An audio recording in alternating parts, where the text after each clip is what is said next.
Paper first में part A में last topic है मेंस्ट्रुअल हाइजीन, जो बहुत ही इंपॉर्टेंट टॉपिक है शॉर्ट क्वेश्चन के हिसाब से या वेरी शॉर्ट के, जो प्रीवियस ईयर में आया हुआ भी है। तो टॉपिक का नाम है मेंस्ट्रुअल हाइजीन। तो देखो, मेंस्ट्रुअल हाइजीन मतलब रजस्वलाचर्या, या सामान्य लैंग्वेज में बोले तो मासिक धर्म स्वच्छता। तो पहले इसका परिचय देखते हैं, इंट्रोडक्शन क्या है। तो menstruation is a phenomena unique to female, मतलब जो ये मेंस्ट्रुएशन है, मासिक धर्म है, यह महिलाओं के लिए एक यूनिक फिनोमेना है, ठीक है, अनोखी घटना है। The onset of menstruation is one of the most important changes occurring among the girl during adolescent years, ठीक है। तो मासिक धर्म की शुरुआत कौन सी अवस्था में होती है? किशोरावस्था में होती है। उसके दौरान लड़कियों में होने वाला जो सबसे महत्वपूर्ण परिवर्तन होता है उसी को क्या बोलते हैं? मासिक धर्म बोलते हैं। द फर्स्ट मेंस्ट्रुएशन, जिसे मेनार्ची बोलते हैं, ऑकर बिटवीन 11 to 15 ईयर, मतलब पहली जो माहवारी होती है जिसे मेनार्ची बोलते हैं, कब आती है? तो 11 से 15 साल के बीच में स्टार्ट होती है। Menstruation is still regarded as something unclean or dirty Indian society, मतलब जो menstruation होता है ये हमारे भारतीय समाज में इसे क्या माना गया है? अनक्लीन, ठीक है, और डल्टी मतलब अशुद्ध या गंदा माना जाता है हमारे समाज में। भारतीय समाज में अभी भी मासिक धर्म को अशुद्ध या गंदा माना जाता है।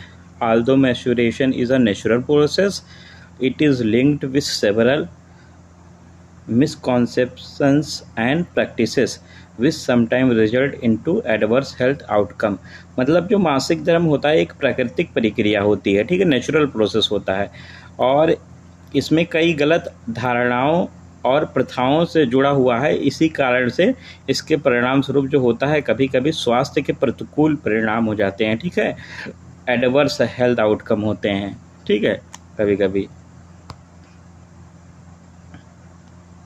The reaction of menstruation depend on upon awareness and knowledge about the subject, मतलब मासिक धर्म की जो प्रक्रियाएं हैं मेंस्ट्रुएशन की, इसके बारे में अवेयरनेस नहीं है, ठीक है, जागरूकता और ज्ञान पर निर्भर करता है, ठीक है। जितना अच्छा उसके प्रति लोग जागरूक होंगे, ज्ञान होगा, उतना ही उसको गलत नहीं मानेंगे।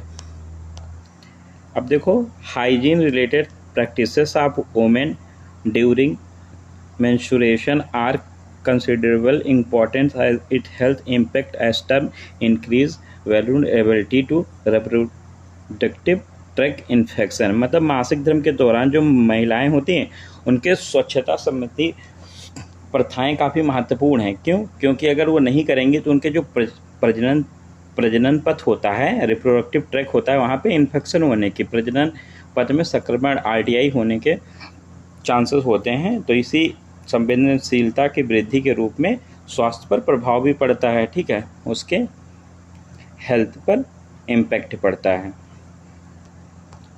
अब देखो, प्रॉब्लम स्टेटमेंट है, ठीक है, यह समस्याओं का विवरण क्या है। तो देखिए, इसमें जो बताया गया है कि today millions of women are suffer of RTI and its complication, often the infection transmitted to offspring of the pregnant, मतलब इस समय मिलियंस वुमेन जो हैं सफ़र कर रही हैं आरटीआई से और इसके कॉम्प्लिकेशन से, और ये बहुत ही आसानी से ये इन्फेक्शन जो ट्रांसमिट हो जाता है उनके प्रेग्नेंट लेडी के बच्चों के अंदर, ठीक है। लाखों महिलाएं आजकल आरटीआई इसकी जटिलताओं से पीड़ित हैं। अक्सर यह संक्रमण गर्भवती माँ से उनके संतानों में फैल जाता है, उनके ऑफस्प्रिंग में फैल जाता है। According to UNICEF, 1 in 10 age of African girl do not attend school during menstruation or drop out the puberty because the lack clean and private sanitation facilities in schools, मतलब यूनिसेफ के अनुसार school जाने वाली 10 में से एक ही अफ्रीकी लड़की मासिक धर्म के दौरान स्कूल नहीं जाती है। और स्कूल में स्वच्छ और निजी स्वच्छता, मतलब वहाँ पे क्लीन और प्राइवेट सैनिटाइजेशन फैसिलिटीज़ नहीं होती हैं, मतलब स्वस्थ और निजी और स्वच्छताएँ सुविधाएं नहीं होती, उनकी कमी होती है। इसी कारण युवा अवस्था में होते होते लड़कियों को क्या करता है, पढ़ाई छोड़ देना पड़ता है। अब देखो प्रैक्टिस, क्या अभ्यास करना है उनको, तो उनके हेल्थ प्रॉब्लम से बचने के लिए जैसे वो चेंजिंग पैड्स, ठीक है, इन इनफ्रेक्वेंटली, ठीक है। तो क्योंकि पैड इसलिए बदलेंगी क्योंकि वेट पैड अगर वो पहनेंगी तो लीड्स टू स्किन प्रॉब्लम्स, ठीक है। गीले पैड के कारण उन्हें त्वचा में जलन होगी, ठीक है।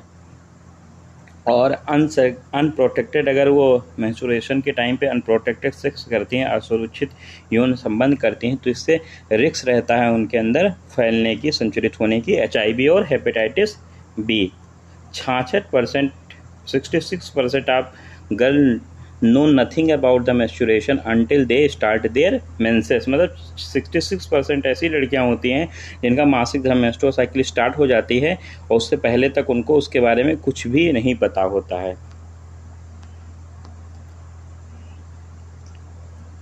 Therefore, increased knowledge about the menstruation right from childhood and escalate safe practices and may be in mitigating the suffering of millions of women. मतलब इसीलिए बचपन से ही, मतलब उनके चाइल्डहुड पीरियड से ही मेंस्ट्रुअल के बारे में जानकारी सुनिश्चित और करानी चाहिए, ठीक है। प्रथाएं बढ़ा देनी चाहिए जिससे लाखों महिलाओं की पीड़ा को कम करने में मदद मिले, ठीक है। अब देखो मेंस्ट्रुअल साइकिल में जो हाइजीन मेथड होते हैं, मासिक धर्म के स्वच्छता के तरीके क्या होते हैं, तो रजो दर्शन का समय जो अलग अलग आचार्यों ने बताया वो रेफरेंस लिखा हुआ है। तो देखो सभी आचार्यों ने बताया है लगभग में 3 से 5 दिन तक ब्रह्मचर्य का पालन करना चाहिए और कुछ जाति से बने सैया पर शयन करना चाहिए। दीवा शयन, अंजन, स्नान, अनुलेपन, अभ्यंग, नख कर्तन, धावन, हंसना, अधिक बोलना, केश प्रसादन, यौन परिश्रम का त्याग करना चाहिए। नस योमोमन वर्जित है अकॉर्डिंग टू काश्यप। और चतुर्थ या 5वें दिन जब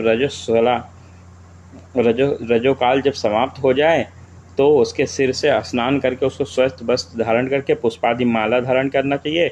और संहिताओं के काल में सामाजिक स्थितियों को ध्यान में रखते हुए सब कुछ चर्चा में वर्णन किया गया है, लेकिन इसे आधुनिक मत या काल से कुछ चीज़ों का स्पष्टीकरण देना असंभव है।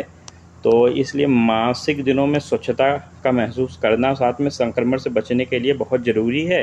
प्रतिदिन स्नान करना चाहिए, गुप्तांगों की स्वच्छता रखनी चाहिए। मासिक दिनों में ये आम दिनों की अपेक्षा अधिक स्वच्छता रखना बहुत ज़रूरी होता है, ठीक है। सैनिटरी नैपकिन का उपयोग करना चाहिए, मासिक स्राव को सुखाता है, ठीक है। और साथ में सैनिटरी नैपकिन या कपड़े के स्राव के अनुसार बार बार बदलना भी चाहिए। और गंदे सैनिटरी पैड जो होते हैं उनको नाश करने की विधि है कागज में लपेट कर उनको जलाना चाहिए और हाथ हमेशा साबुन से धोना चाहिए, ठीक है। और जो टाइप ऑफ मेंस्ट्रुअल पैड होते हैं, मासिक धर्म वाले पैड जो होते हैं वो डिस्पोजेबल मेंस्ट्रुअल पैड होते हैं, ठीक है, जो आसानी से यूज़ करके फेंके जा सके। तो there are several type of disposable menstrual pad designed absorb daily vaginal discharge. मतलब अलग अलग प्रकार के डिस्पोजेबल पैड होते हैं जो दैनिक जीवन के स्राव को अवशोषित करने के लिए डिज़ाइन किए गए हैं, जैसे कि बहुत सारे, देखो नीचे मैंने नाम डाले हैं, panty liner pad, ultra thin, regular, maxi या super pad, overnight pad, maternity pad, ठीक है। तो हम लोगों का रजस्वलाचर्या या मासिक धर्म स्वच्छता या मेंस्ट्रुअल हाइजीन टॉपिक कंप्लीट हो गया। छोटा सा था शॉर्ट क्वेश्चन, या वैसे तो शॉर्ट क्वेश्चन आता है जो अलग अलग यूनिवर्सिटी में जो भी नंबर के शॉर्ट क्वेश्चन आते हैं, लेकिन इम्पॉर्टेंट है, काफ़ी आया हुआ है क्वेश्चन।